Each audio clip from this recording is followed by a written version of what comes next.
ஆவரகம் sir, வணக்கம் sir.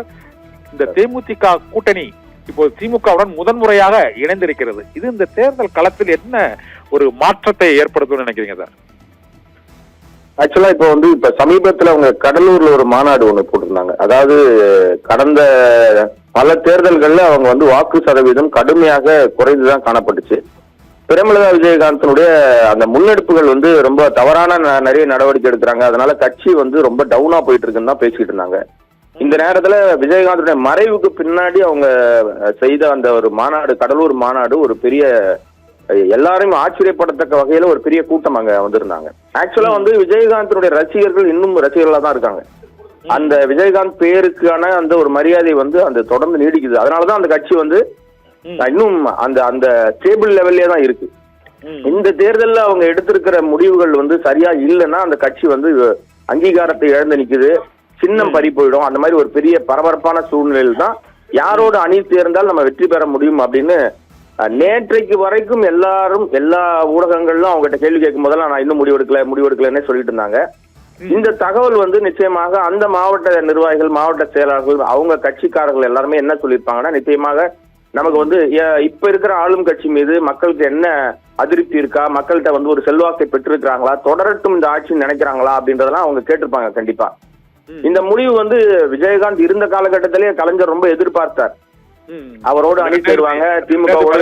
Vijayakanth இளைஞர் அந்த முடிவே மாறி இருக்கும், தேர்தல் முடிவே மாறி. ஆமா, அப்ப அவரே சொன்னார் பழம் நழுவியது பாலில் விழப்போகுதுனாரு. அப்ப கடைசியில பார்த்தா அம்மையார் ஜெயலலிதாவோட கூட்டணிக்கு போயிட்டாங்க.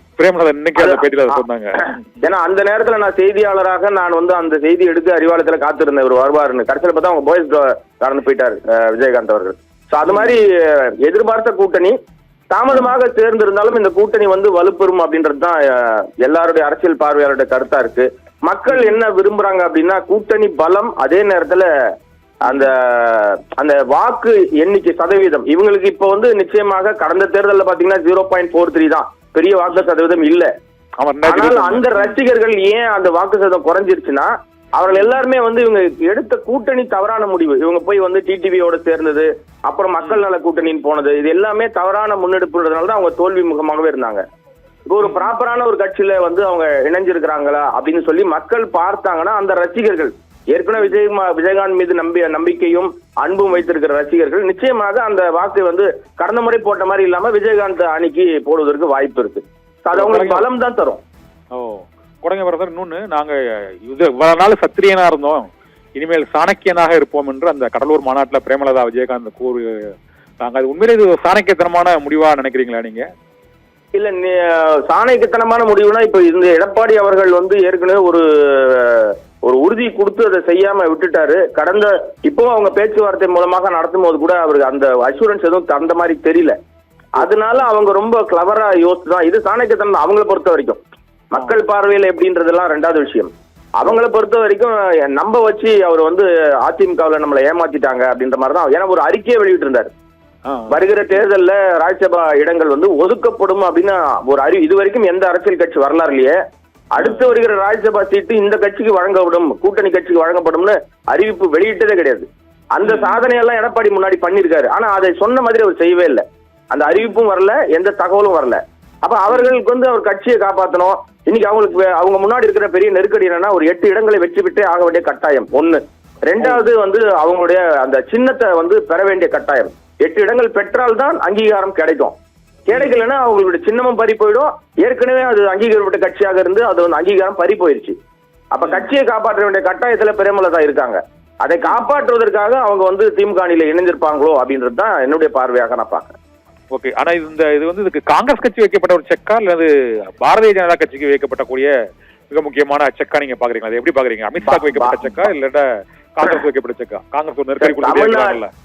தமிழ்நாட்டை பொறுத்த வரைக்கும் பாஜகவுக்கு ஒரு செல்வாக்கும் கிடையாது சார். பாஜக அடுத்தவர் மீது சவாரி பண்ணி தான் வந்துட்டு இருக்காங்க.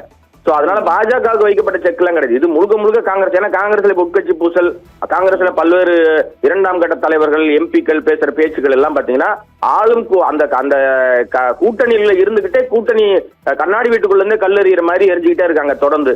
அப்ப பல நேரங்கள்ல ஆளும் கட்சியை திமுகவை அந்த கூட்டணி கட்சியினுடைய தலைவராக இருக்கிற அந்த அந்த ஒரு பெரிய விஷயத்தை அவர்கள் ரொம்ப மோசமான விமர்சனங்கள்னாலும் தொடர்ந்து அதை பண்ணிக்கிட்டே இருக்கும்போது நிச்சயமாக இது ஒரு காங்கிரஸ் கட்சிக்கு வைக்கப்பட்ட ஒரு செக். இன்னொரு விஷயம், இப்ப இவர்கள் என்ன சீட்டு ஒதுக்க போறாங்கன்னு தெரியாது.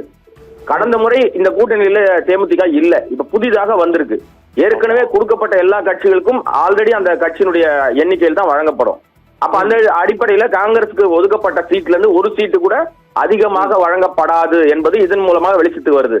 இருந்தா இருங்க, இல்லைன்னா வெளியே போங்கன்ற மாதிரி தான் இது ஒரு சைன், இது ஒரு சமிஞ்சையாக கொடுத்துருக்காங்க. பாருங்க, நாங்க வந்து சேர்த்துட்டோம் நம்ம கட்சியில, நீங்க வந்தா ஓகே, வரலன்னா பரவாயில்ல. ஏன்னா நீங்க இதே சூழ்நிலை நீடித்தால் 1996 என்ன நடந்ததோ தமிழ்நாடு காங்கிரஸ் வரலாறுல 96 என்ன நடந்துச்சோ அதே நிலை மீண்டும் வரலாம்.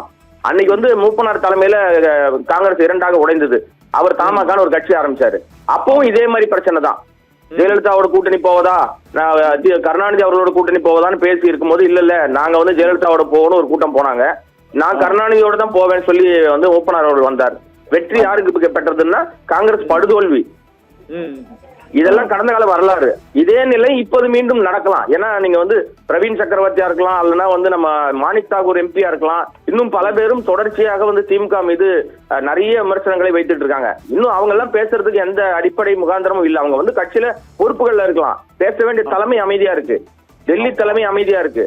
இந்த நேரத்துல இது வந்து காங்கிரஸ்க்கு விடுக்கப்பட்ட ஒரு செக்கு. பிளஸ் வந்து இப்ப காங்கிரஸ் தலைமை வந்து ரொம்ப கடும் பரபரப்பா இருப்பாங்க. ஏன்னா தேமுதிக உள்ள வந்தது சம்பந்தமே இல்லாத ஒரு கட்சி, புதிய கட்சி உள்ள வந்திருக்கு.